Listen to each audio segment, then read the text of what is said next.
com o meu amigo Marcelo Marcengo. Marcelo, você nos ouve?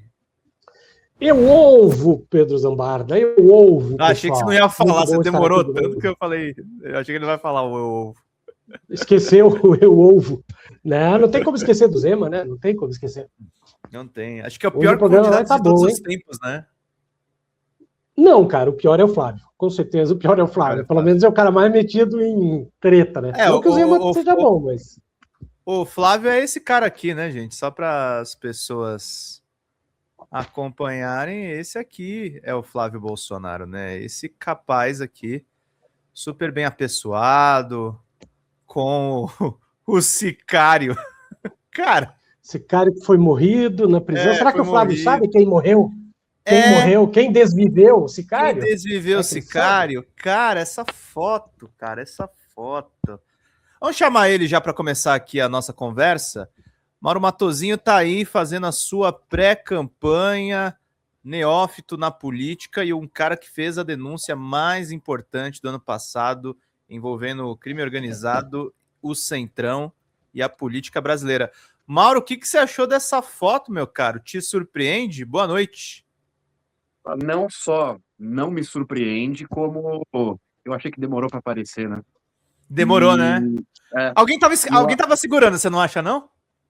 Eu acho, sim. Eu acho que agora tem muito vem mais coisa, né, Mauro? De fogo amigo nesse negócio aí, para essas coisas começarem a vazar. Quem que está comandando a investigação lá no Supremo, que alianças que ele tem, a quem ele deve mesmo a quem ele pede a bênção. Então, eu acho que a gente deve ver as coisas caminharem em direção ao Flávio. Eu fico muito satisfeito de ver as coisas tomando esse rumo, porque há muito tempo eu bato no vínculo da família Bolsonaro com essa história do Beto Louco. Tem muita coisa que não veio exatamente a público, porque se tratam de coisas que eu ouvia, que era conversa, que não tem registro, não tem prova material para que eu fale isso em público. Mas, assim, tem muita coisa que eu sei e que eu estou vendo que a polícia está se direcionando para o lado certo, e acho que isso responde para muita gente que, por incrível que pareça, ainda me pergunta como é que eu não apoio o Flávio Bolsonaro se eu sou um cara por segurança pública, por anticorrupção, né?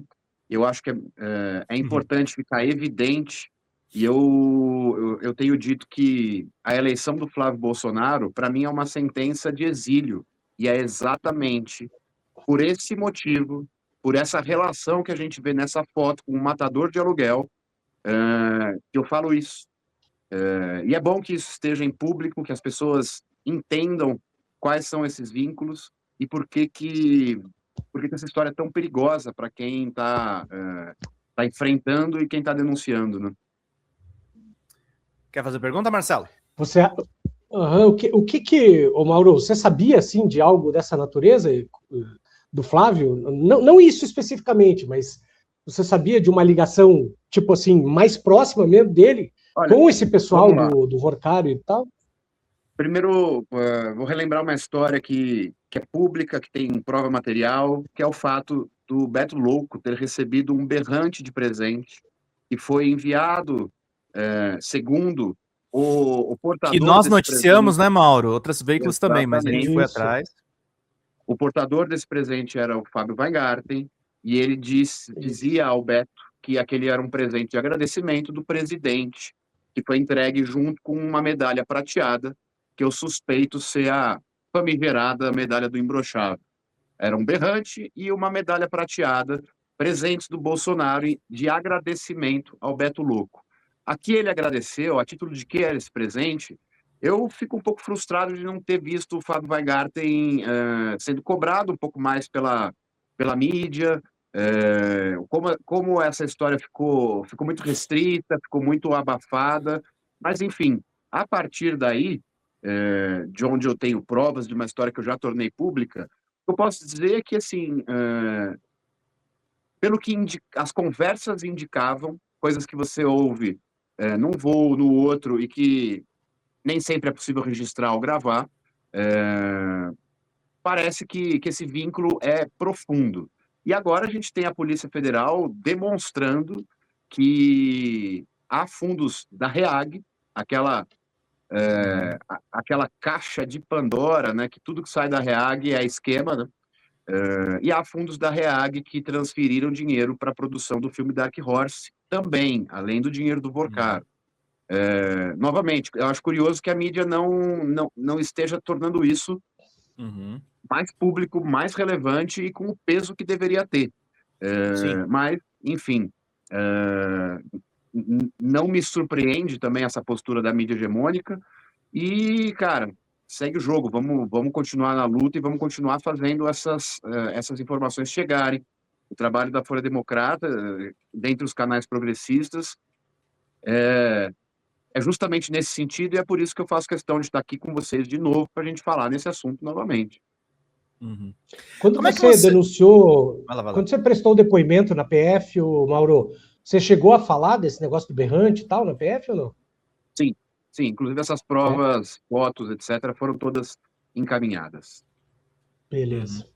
Como é que tá a sua pré-campanha, Mauro, pelo PSB, levando essa pauta da questão da segurança, do monitoramento também do espaço aéreo, você que sendo um ex-piloto de jato particular, como é que está um pouco da defesa dessas bandeiras e como é que você tem sido recebido pela esquerda? Eu queria que você desse um feedback, como é que está sendo isso. Eu sei, pelo que a gente conversa, que você está entre Brasília e São Paulo, como é que está sendo um pouco essa pré-campanha? Isso, eu tenho além de Brasília e São Paulo, tem algumas outras cidades que têm feito parte assim, do núcleo dessa pré-campanha. Embora seja uma candidatura por São Paulo, e eu represente os interesses, me proponho a representar os interesses do Estado de São Paulo, como é uma denúncia e um assunto que tem vínculos nacionais, eu tenho dialogado com parlamentares que não são apenas de São Paulo, e eu acho que isso é bom. Ter forças que representam outros estados interessadas em perseguir o mesmo objetivo, né? Por isso eu tenho viajado bastante, tenho conseguido dialogar com muita gente e, cara, eu estou bastante otimista, estou animado, estou empolgado, porque o projeto está ficando... Olha, Pedrão, eu sou suspeito para falar, mas está ficando muito legal, cara. A gente já tem praticamente um PL escrito para o combate à farra dos jatinhos, o que eu estou chamando de PL dos jatinhos. Isso já está praticamente redigido. Tem uma pessoa na minha equipe voluntariamente trabalhando, que é uma pessoa especialista na redação de material legislativo, é um advogado especialista nisso. Então, assim, tem gente técnica capacitada me ajudando a transformar o que eu enxerguei de brecha em material legislativo para que a gente tape as brechas. E isso, assim, dentro do PSB, tem sido muito bem recebido. Não há nenhum tipo de resistência ou de tentativa de... Drywall, está cansado de furar canos. Opa, Marcelo? Acho que vazou o som aí. Acho que era uma propaganda, né? Vazou um negócio aí do seu celular. Eu acho que entrou uma propaganda, mas foi do meu celular. Só concluindo, cara, no PSB eu tenho sido muito bem recebido, as pautas têm sido muito bem recebidas na sua integralidade, o que foi uma coisa que eu me preocupei desde o início, em garantir que os projetos chegariam para serem apresentados na sua integralidade, né? Para que a gente não precisasse alterar isso na origem. E, de fato, está sendo muito bem recebido e eu tô muito empolgado com a possibilidade de avançar, porque, além do PL dos jatinhos, tem um material legislativo robusto para crime financeiro também, que aí entra na parte de criptoativos, entra em diversas formas de lavagem de dinheiro, entra em regras para a própria fiscalização, em como a fiscalização funciona hoje, e aí a gente consegue fechar outras lacunas que atualmente existem e permitirão que novos Vorkaros, novos bets loucos sigam surgindo, né?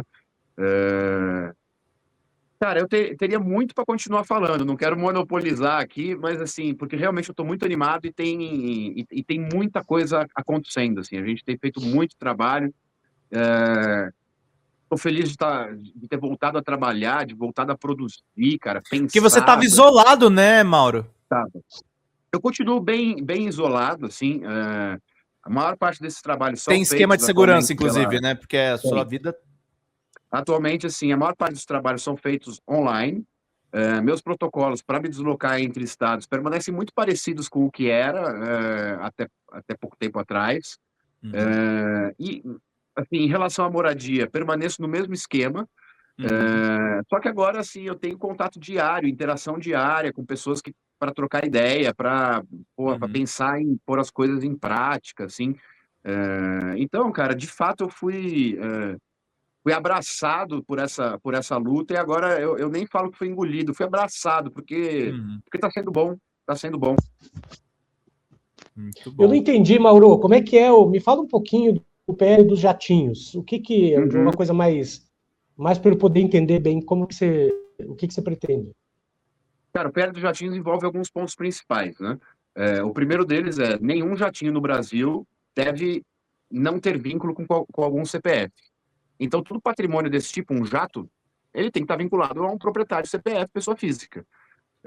Por questões jurídicas e fiscais e etc. da empresa, precisa colocar isso num fundo. Tá, até algum limite, eu entendo que isso é possível, mas não impede de que identifique quem é o beneficiário usuário daquele patrimônio.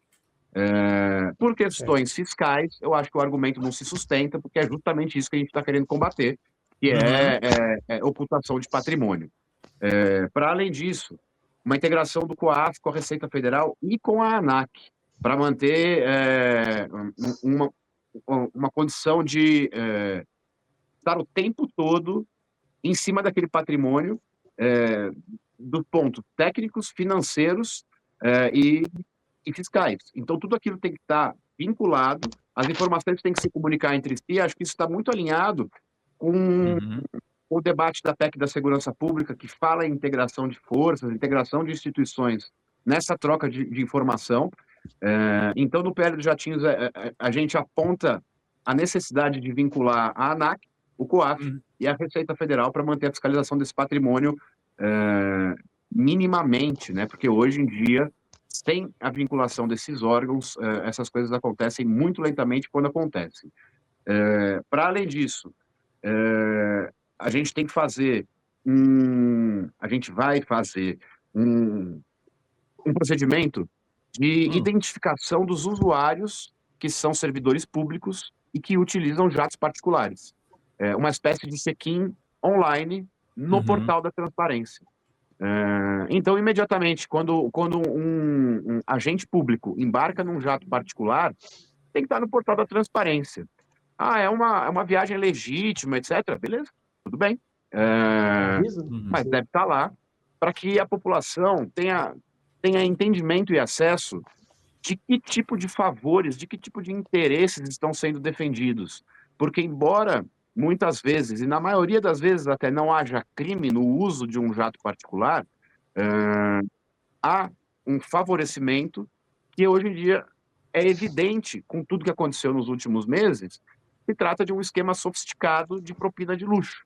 Então, o uso de jatinhos, ele não é um empréstimo amigável, um compartilhamento de negócios legítimos. Em grande parte, esse uso de jatos por parlamentares e por agentes públicos é uma forma de propina de luxo. E é esse duto que a gente quer fechar. E, por fim, a necessidade de se realizar a CPI dos jatinhos. Porque é o momento em que o jatinho está na pauta, está na manchete.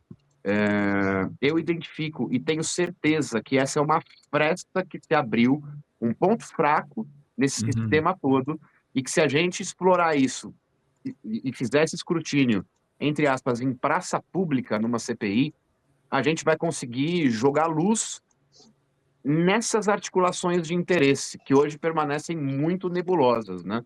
O jatinho é uma fresta para a gente olhar. E a CPI é um mecanismo para que a opinião pública possa estar de posse de todas essas informações que hoje não constam em lugar nenhum, né?